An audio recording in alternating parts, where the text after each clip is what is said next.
Esté con ustedes. Proclamación del Santo Evangelio según San Juan. Del capítulo 12, del versículo 24 al 26. En aquel tiempo Jesús dijo a sus discípulos: yo les aseguro que si el grano de trigo sembrado en la tierra no muere, queda infecundo, pero si muere, producirá mucho fruto. El que se ama a sí mismo se pierde. El que se aborrece a sí mismo en este mundo se asegura para la vida eterna. El que quiera servirme, que me siga, para que donde yo esté, también esté mi servidor. El que me sirve será honrado por mi Padre. Palabra del Señor. Pueden sentarse. Hermanos, uno de los 4 frentes que debemos cuidar todos los bautizados por igual para defender la fe es el de nuestras flaquezas, las tribulaciones, las pruebas, las dificultades. Pues por esa puerta muchísimos bautizados han tropezado y producto de una desesperación, ¿cuántos han caído en el delito, por ejemplo? Personas buenas que han caído al negocio de la droga, o fueron a dar la brujería, a ver si le resuelven la situación, o en una secta, o en una adicción, abandonándose en el vicio, en una adicción, o bien en el suicidio. Y las sectas protestantes tienen por marketing esperar la hora débil para llegar a seducir, como bien lo dice el apóstol San Pablo en Romanos capítulo 16, del verso 17, es decir, entonces a tomar previsiones con la enseñanza que nos deja hoy la palabra de Dios para tenerlas allí, y en esa hora difícil, todos tener presente esta enseñanza de hoy, para no tropezar, ¿ok? Para no tropezar. Comienza diciendo el Santo Evangelio: yo les aseguro que si el grano de trigo sembrado en la tierra no muere, queda infecundo, pero si muere, producirá mucho fruto. Si el grano de trigo sembrado en la tierra no muere, queda infecundo, pero si muere, da mucho fruto. Si el grano muere y da mucho fruto, en ese morir del grano, uno debe de incluir allí las pruebas. Uno debe de incluir allí las dificultades. Uno debe de incluir allí la enfermedad. Aquello que a uno lo hace casi que reventar por dentro y dar ganas como de querer dejarlo todo y salir corriendo. Pues dice el Señor: si el grano de trigo no cae en la tierra y muere, no da fruto. ¿Y qué es lo que todos nosotros queremos? Ayer le decía a un hermano, el entrenador le da pruebas al atleta para que desarrolle su talento. Y el atleta le pide pruebas al entrenador para ese mismo fin. Sin pruebas, el atleta no avanza. Necesita pruebas de sacrificio, no de martirizarse, no, sino de purificarse a sí mismo. Y para obtener dichas metas, pues tiene que meterse en una de sacrificar rumbas, comelonas, de chatarra, desorden. Tiene que llevar una vida ordenada y sacrificar muchas cosas que le ofrece el mundo si quiere obtener las metas. En la celebración de esta memoria de San Lorenzo de Brindisi, mártir, se nos pone delante el tema del martirio, para que no estemos pensando de que eso es a otros que les tocó o a otros que les toca el martirio. Hay padres de la iglesia que nos explican de que hay dos caras en la moneda. Digo, yo uso el lenguaje de dos caras en la moneda. Ellos utilizan otros términos, otros dos modos diversos de vivir el martirio. A uno les toca de una forma, a otros de otra. A uno les tocará el martirio de la confesión en la fe, derramando la sangre por Jesucristo, como la derramó San Lorenzo y tantísimos otros mártires de la iglesia. Pero a todos los bautizados, sin excepción, nos corresponde el martirio cotidiano, el martirio de los pequeños detalles, el de cada ocasión. ¿Cuál martirio? El martirio de la muerte a la propia voluntad, para que pueda reinar la voluntad de Dios en cada uno de nosotros. Porque ¿cómo reina esa voluntad si impera la mía? Si gobierna y domina la mía, ¿cómo reina la de Él? No pueden las dos subsistir. Yo tengo que darle martirio a la mía. Es el martirio de cada detalle, de cada momento, del reflexionar y preguntar antes de hacer muchas cosas. En esta ocasión, ¿cuál es la voluntad de Dios? Y esto que pretendo hacer, ¿es la mía o es la de Él? ¿Cómo sé yo que es la voluntad de Dios? Porque necesito mucha confusión, mucha. Porque mucha gente piensa que hacer la voluntad de Dios es hacer lo que a uno le gusta. Y resulta que demasiadas veces es al revés. Es exactamente sacrificar lo que me gusta a mí para que se haga lo que le gusta a Dios, aunque no me guste a mí. Por ejemplo, Jonás, profeta, llamado a predicar Nínive, y no le gustó el asunto, salió huyendo, escapando, no quería, y el Señor lo buscó, y una ballena lo tragó, y en la orilla de la playa de Nínive, allá lo botó, anda a predicar, no quería, y le fue bien. Ni siquiera al profeta Elías le fue tan bien como a Jonás, porque el profeta Elías lo quería matar, lo andaban buscando, con todo lo que hizo Elías. A Jonás le fue mejor, convirtió la ciudad a la que no quería ir. Moisés también, yo soy viejo, yo no sé hablar. Jeremías también, no quería el asunto. Señor, tú me sedujiste.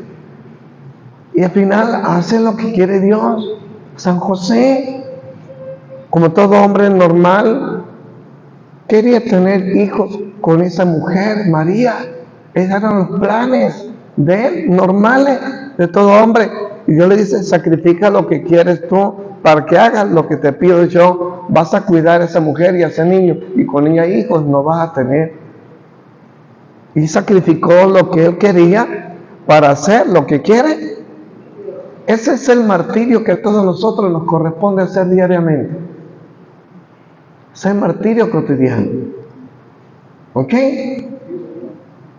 Una muchacha embarazada, el muchacho le dice, ni me nombres, cuidadito y me nombras. Y encima de eso de pronto vienen los padres y le dicen a la muchacha,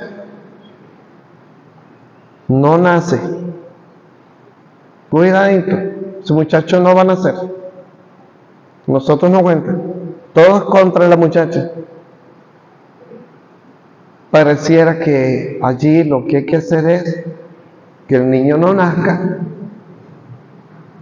Ahora depende de la muchacha, ¿qué hace? Si por conveniencia, para evitarse rollos, ella dice, no, pues, no van a nacer. ¿Ve? No van a nacer.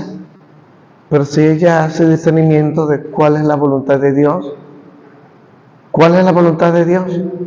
Si profundiza esa muchacha, entenderá que el niño no es culpable de nada. Él tiene todo el derecho de nacer como cualquier bebé.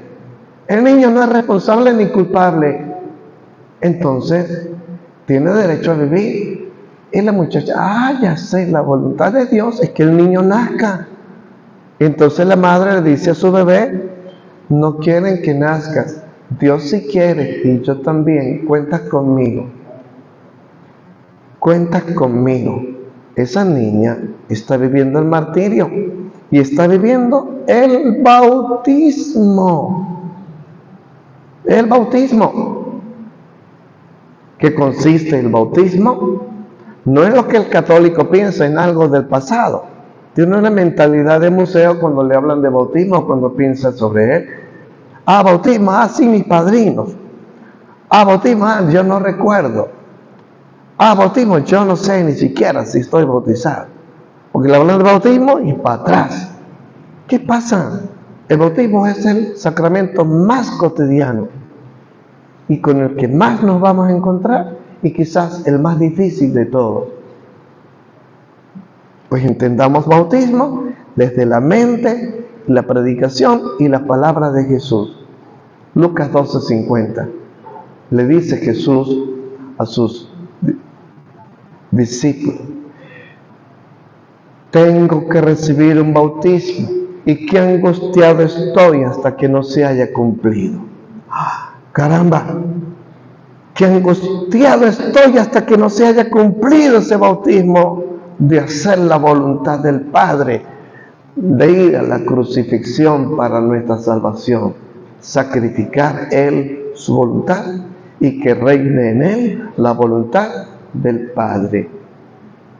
O en Marcos 10:35, donde a Santiago y Juan, interesados en los primeros puestos en el reino, Jesús les dice, ¿están ustedes dispuestos a recibir el bautismo que yo voy a recibir? ¿Que a ser bautizados como yo me voy a bautizar?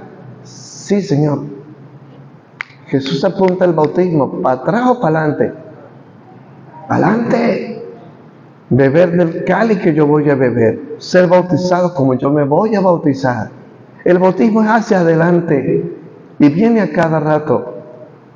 Esa situación difícil en la que no sé qué hacer, porque la voluntad de Dios me cuesta, es dura, me trae dificultades, es dolorosa, y la voluntad mía es como la que parece mejor, que es la de salir corriendo, la de evadir, la de ignorar ese dolor. Y para ignorar, pues muchos al aguardiente, porque así olvido, así no estoy ahí, me escapo de él, o la droga, o para evadir un dolor, una situación de esa, a ver qué calmante me sirve, y la adicción a ese calmante, por escapar y pelear contra un dolor. Dice en Santiago capítulo 1, versículo 2, considerad como un gran gozo, hermanos míos, el estar rodeados por toda clase de pruebas.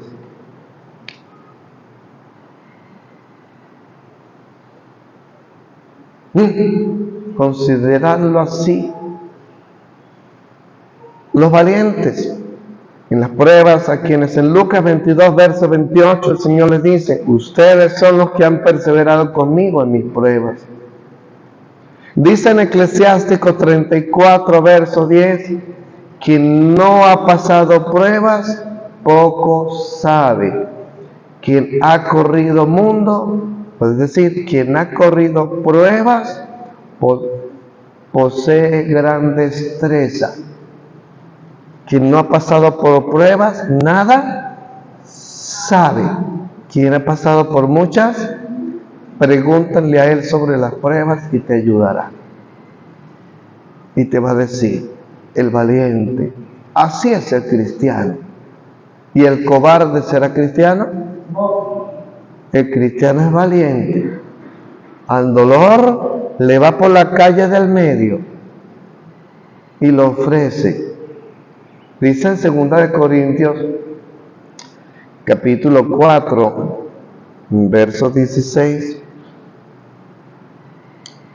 la breve tribulación de un momento produce un pesado caudal de gloria. Porque la breve tribulación de un momento produce pesado caudal. Si no pasas por la tribulación del momento, no tendrás el pesado caudal. Entonces, ¿qué dices? El dolor, ¿te lo retiramos o te lo dejamos? Porque si te lo retiramos, no pasa por esa calle, no va a llegar al pesado caudal. Entonces, sí, no, mejor déjamelo, porque me va a purificar. Es distinto.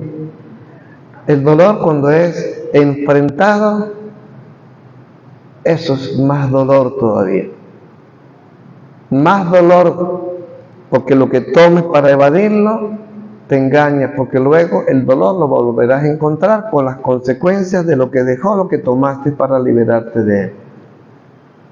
En cambio, el dolor asumido, dolor liberado, dolor ofrecido, dolor liberado, dolor aceptado, dolor que produce frutos, el aceptar y ofrecerlo al Señor es. Y en ese momento de dolor, si es corporal, el que sea, es fuente de bendición, porque allí se manifiesta la gracia. Pues dice el Señor, en tu fragilidad se manifiesta mi poder. Mi gracia se muestra en tu debilidad. ¿Qué significa eso? Es el encuentro de la flaqueza y el poder del Señor. Es un encuentro entre la flaqueza y el poder, porque en la flaqueza casi siempre vamos a buscar cosas que nos ofrece el mundo para calmarla. En este caso, la invitación del Señor es que en la flaqueza acudamos ¿a quién? ¿A quién? ¿Cómo? Invócalo. Señor Jesús, al inhalar, ten piedad de mí al exhalar. Y no cambies la oración. Respira profundo. Señor Jesús, si es un dolor corporal, si es una tribulación, lo mejor es tomar aire y soltar. Señor Jesús, tomar aire y soltar, ten piedad de mí. A la fuerza del dolor, la fuerza de la voz en la oración. Dice en Lucas capítulo 22, verso 44, y Jesús, y sumido en la agonía, insistía más en su oración. A mayor agonía, más intensa su oración. Lucas 22, 44. Resultado, de ahí salió al levantarle el ánimo a sus discípulos que estaban deprimidos, y se lo levantó. De manera que si es un dolor corporal intenso, pues si intenso es un dolor, más intensa sea tu voz. De hecho, no importa que te escuchen si tienes que gritar como Bartimeo, Señor Jesús, ten piedad de mí. Y verás la manifestación del Señor en el dolor. Dice allí mismo en 2 de Corintios 4, versos 17, para ir al 18, dice, porque mientras esta tienda de campaña, este cuerpo exterior se desmorona, se rejuvenece y fortalece el interior. Mientras el hombre exterior se va deteriorando, se va rejuveneciendo, fortaleciendo, haciendo grande el interior, como preparando ese cuerpo glorioso que tenemos prometido, para el cual debemos dejar que tenemos que dejar aquí, porque si no dejamos ¿cómo tenemos aquel? Este santo evangelio de hoy es maravilloso para muchos casados vueltos a casar, que sienten el ardor. ¿Cómo hago para comulgar en la Santa Misa? ¿En serio? Tiene mucho que decirle este santo evangelio a los casados vueltos a casar. Ay, veo como muchos voltean el cuello. Prestar atención. Sí, presta atención para ti y para quien tú puedas ayudar también. ¿Ok? Dice el Señor, si el grano de trigo no cae en la tierra y muere, queda infecundo, pero si muere da mucho. Es allí condensado el misterio de la Santa Comunión que se recibe en la Santa Misa. Hay gente que piensa que la Santa Comunión empieza por la boca, no, o que es en la boca, no, porque eso termina siendo una obra de teatro, una hipocresía. Puede ser una doble vida, creyendo que comulgar es por la boca, no, es espiritual, es en el corazón donde comienza el camino. Y que el Señor lo representa en estas palabras: el grano de trigo muere y da fruto. El primero en comulgar, si tú andas preguntándote cómo hago yo que no puedo comulgar y me encantaría, y me encanta la Eucaristía y ya descubrí que es el misterio, pero tengo esta situación, escucha, sigue al Señor. Él es el que te enseña a comulgar, Jesús. Él fue el primero. Entendamos la palabra comunión, que significa común unión. En común unión con la voluntad del Padre. Y allí el significado. Común unión con la voluntad del Padre, para lo cual necesitamos hacer como Jesús le dijo a Santa Faustina: dale muerte a tu voluntad para que reine la mía en ti. Dale muerte a tu voluntad y reinará la mía. Pues allí está. Jesús comulgó con el Padre dándole muerte a su propia voluntad. Padre, si es posible, aparta de mí este cáliz. No sea mi voluntad sino la tuya. Mateo 26, del 39 al 44. Insistió en esa oración.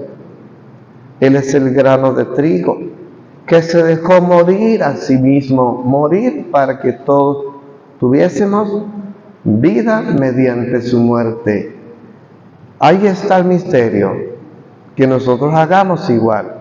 Y para enseñarnos a hacerlo como Él, a la última cena llevó pan y vino, como sumo sacerdote según el rito de Melquisedec, en Génesis 14, del 18 al 20, del 18 al 20, Melquisedec se presentó para el sacrificio con pan y vino.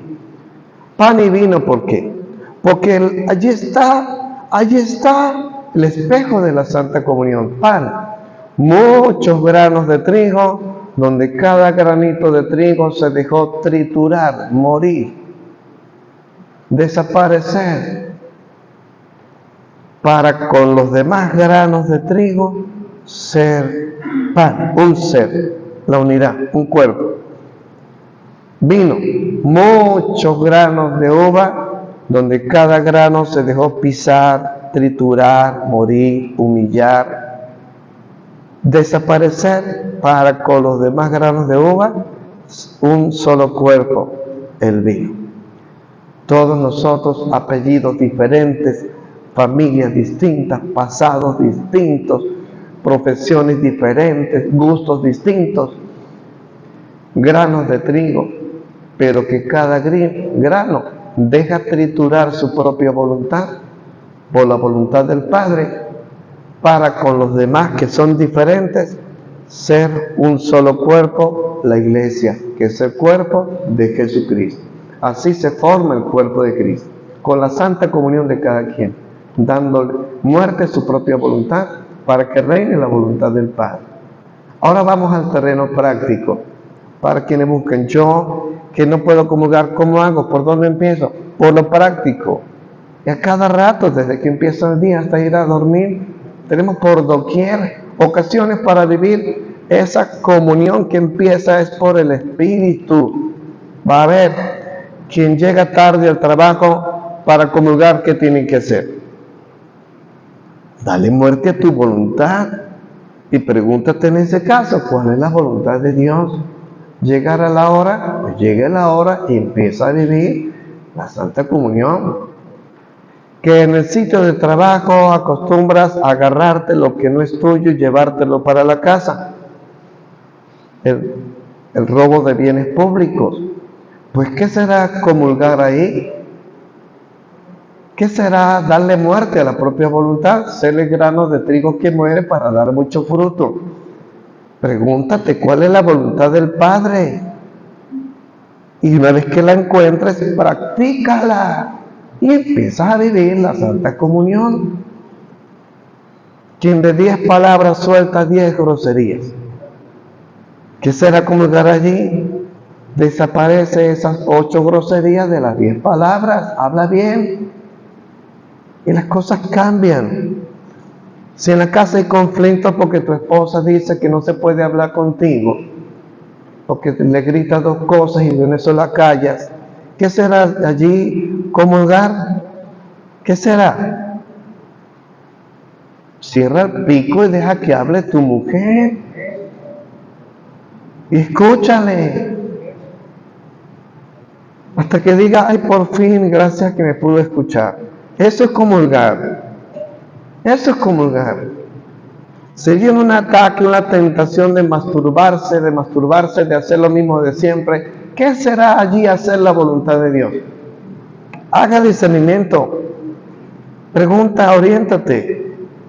Y donde consiga que es la voluntad de Dios, hazla y empieza a bautizar, a vivir en la comunión. Claro. Si la inclinación es a ver mucha pornografía, ¿cuál será allí la experiencia de comulgar? Pues averigua, pregunta. Preguntar no es malo, buscar información no es dañino, infórmate cuál es la voluntad de Dios allí.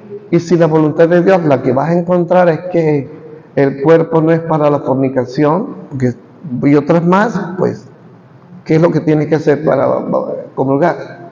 Pues deja de la lujuria y ya empiezas a comulgar. Cada uno tiene su propia experiencia en la que tiene que caminar para empezar a comulgar y antes de presentarse ante el altar. De manera que en este punto estamos todos en el mismo saco. Los que por alguna situación no pueden comulgar y muchos de los que venimos a comulgar indignamente por no estar viviendo esa comunión que empieza por el Espíritu, para que le agrade al Señor esa comunión que estamos recibiendo en la Santa Eucaristía. Y esos peldaños, escalones que va viviendo una pareja que está casada, vuelta a casar, en los pequeños detalles de todos los días, ¿sí? Esos pasos de crecimiento haciendo la voluntad de Dios, ¿a dónde crees tú que los va a llevar? Al altar. Lo va a traer al altar. Lo va a traer porque a esa dirección el mismo Señor, Él mismo se encarga de llevarlos. Buen provecho.